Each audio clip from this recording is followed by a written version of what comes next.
Bonjour à tous. Alors je vous avais promis la rentrée vers novembre-décembre. Finalement, j'ai décidé de faire de la promotion de contenu. Je vais vous mettre les vidéos en ligne. Vous y aurez accès au moment des révisions. Voilà. Comme ça, au moins, le travail sera fait. Alors là, on est en parapsycho. Et en parapsycho, c'est pour vous aider à comprendre comment je travaille. Si vous êtes intéressé par un suivi personnalisé, je travaille sur les différentes composantes de l'esprit pour la psychanalyse.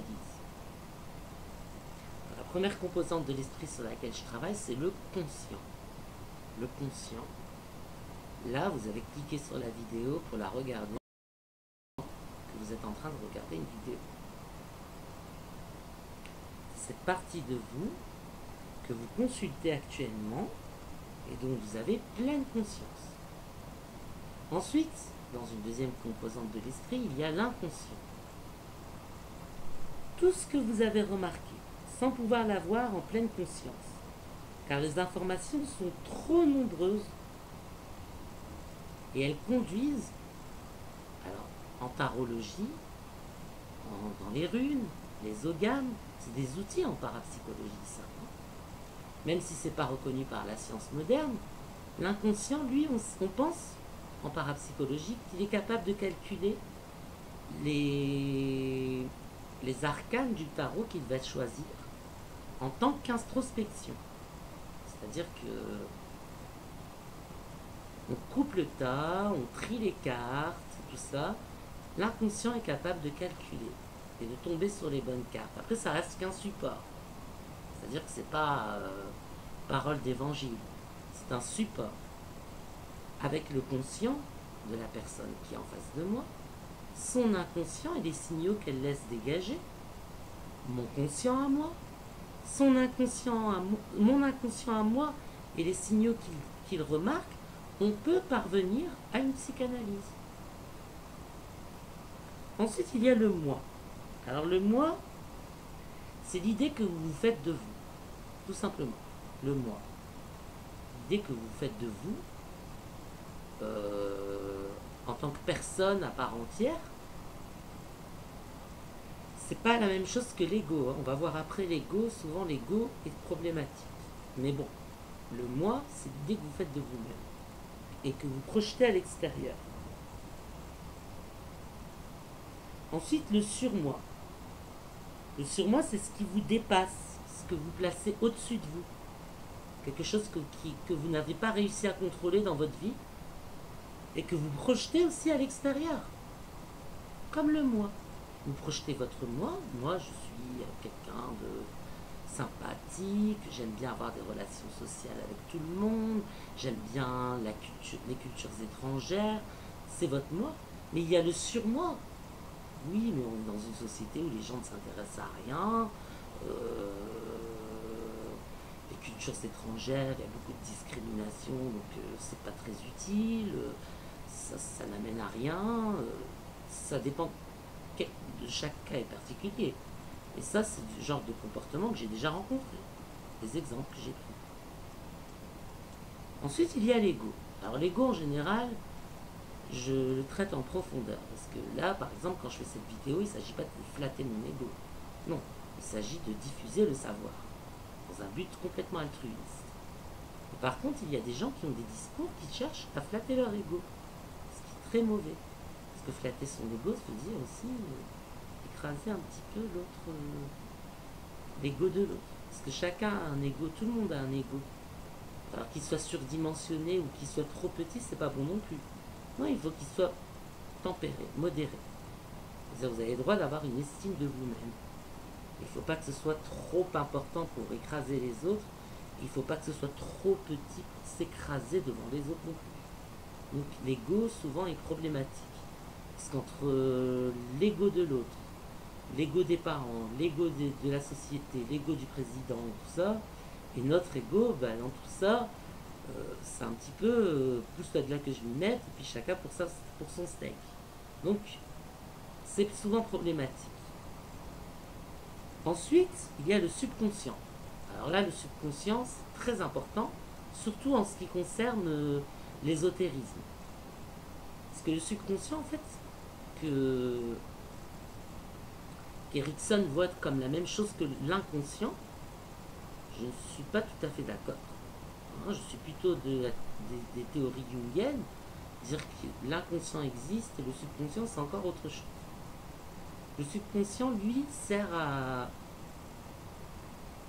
par exemple, quand vous dormez, votre subconscient régule votre respiration. C'est pas votre conscience qui vous dit de respirer, d'avaler votre salive, et qui dit à votre cœur de battre. C'est pas votre conscience. C'est le subconscient qui fait ça.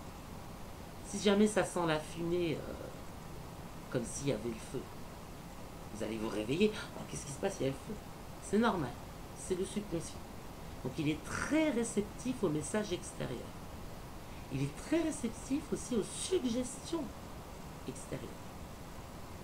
C'est-à-dire, si on vous dit toute votre vie que vous n'arriverez à rien, un jour, ça va poser problème à votre subconscient.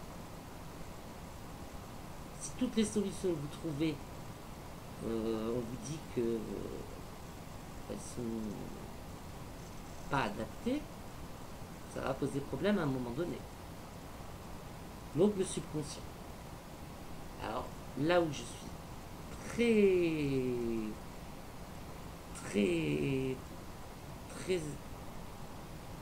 très emblématique, c'est là où je pense qu'on peut suggérer soi-même des informations à son subconscient. C'est là le travail d'Erickson, en quelque sorte. C'est de dire que vous vous auto-hypnotisez. Si vous avez décidé de suggérer à votre subconscient et à votre inconscient quelque chose de vrai, que vous avez constaté, vous pouvez le suggérer à l'infini, personne ne vous le sortira de la tête.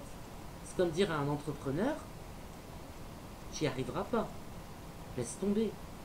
Je t'engage dans une entreprise qui te prendra du temps, de l'argent, et puis tu risques trop de choses. Il ne vous écoutera jamais.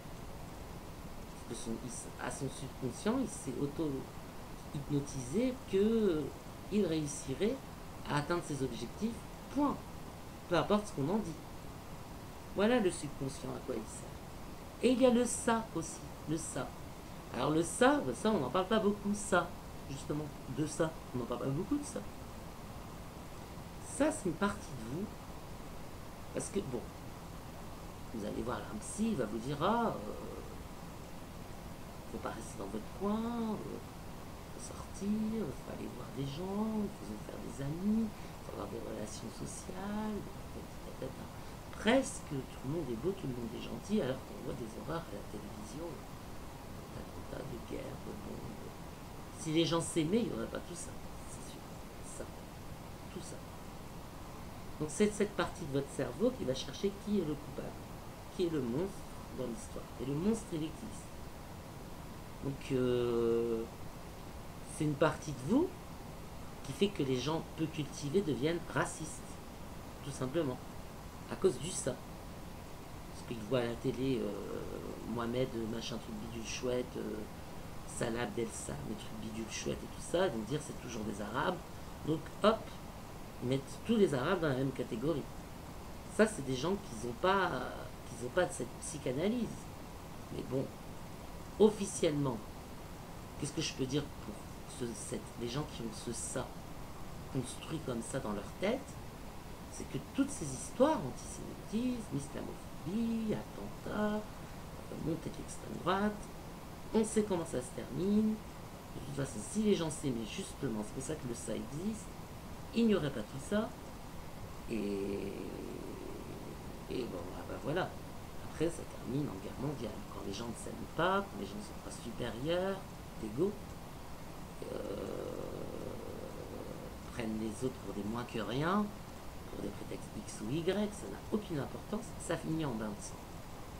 Voilà. Donc ça, c'est les composantes de l'esprit humain. Alors malheureusement, il y a des gens qui ne savent pas les contrôler, les maîtriser. Et c'est là que je vous propose mon travail en suivi personnalisé, si c'est nécessaire. Maîtriser ça. Maîtriser ces composantes de l'esprit, les analyser et arriver à quelque chose de cohérent. D'être un adulte construit et cohérent pour vous en sortir dans cette société où personne ne viendra vous dire Voilà pourquoi vous pensez ça, pourquoi vous pensez ceci. Et ensuite, je fais une petite synthèse de tout ça. Et je vous dis, bah, sans prévoir le futur, en analysant tout ça, je sais l'aboutissement de, de la situation initiale. C'est pas de la voyance, c'est de la psychanalyse. Sinon, il y a aussi la méthode Jung, mais là, ça part plus dans l'ésotérisme. La méthode Jung, c'est de tracer l'arbre de vie et de voir les séphirotes qui sont en évidence, celles qui sont moins en évidence. Dr Jung utilisait cette méthode. C'était un apprenti du Dr Freud, hein, le Dr Jung. Et j'ai utilisé cette méthode moi-même, croyez-moi, elle fonctionne. Moi-même, j'ai utilisé cette méthode pendant longtemps et je vous le propose aussi en suivi personnalisé si vous voulez, Skype, webcam, tout ce que vous voulez. Je vous propose des méthodes qui ne peuvent pas vous faire de mal ni de bien. Si ça vous fait pas de bien, ça vous fera pas de mal. Si ça vous fait pas de mal, ça vous fera pas de bien non plus, mais ce serait utile de se comprendre soi-même.